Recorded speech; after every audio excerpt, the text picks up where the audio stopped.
আসসালামু আলাইকুম ওয়া রাহমাতুল্লাহ।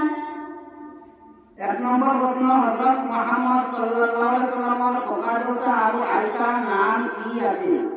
উত্তর, হযরত মুহাম্মদ মুস্তাফা সাল্লাল্লাহু আলাইহি ওয়াসাল্লামের ককাদেউতার নাম আব্দুল মুত্তালিব আর আয়েশার নাম ফাতিমা বিনতে উমর বিন আজিজ।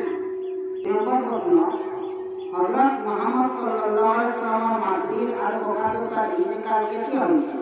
উত্তর, হযরত মুহাম্মদ সাল্লাল্লাহু আলাইহি ওয়াসাল্লামের জাতীয় বয়স 6 বছর জাতীয় মাতার ইন্তেকাল হয় আর 8 বছর বয়সের ককাদেউতার ইন্তেকাল হয়।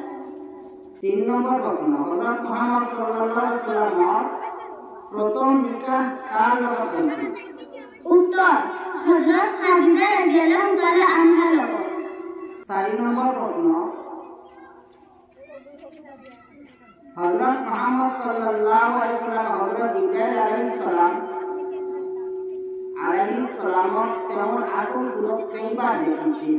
উত্তর, তার আসল সুরত 4 বার দেখেছেন। 5 নম্বর প্রশ্ন, হযরত মুহাম্মদ সাল্লাল্লাহু আলাইহি ওয়াসাল্লাম কোন সাহাবীকে এই উম্মতের আমিন উপাধি দিয়েছেন? হযরত আবু উবাইদা বিন জাররাহ রাদিয়াল্লাহু তাআলা। আব্দুল মুত্তালিবের লগত নবী সাল্লাল্লাহু আলাইহি ওয়াসাল্লামের সম্পর্ক কি আছে?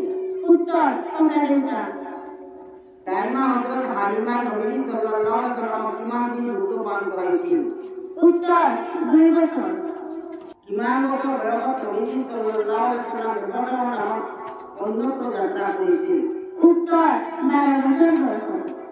শাম যাত্রা ইহুদি পান্ডিজনে নবী সাল্লাল্লাহু আলাইহি ওয়াসাল্লাম কত পাইছেন? উত্তর, গুজরাট।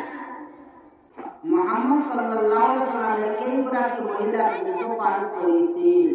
উত্তৰ, 4 গৰাকী মহিলাৰ দুধ পান কৰিছিল।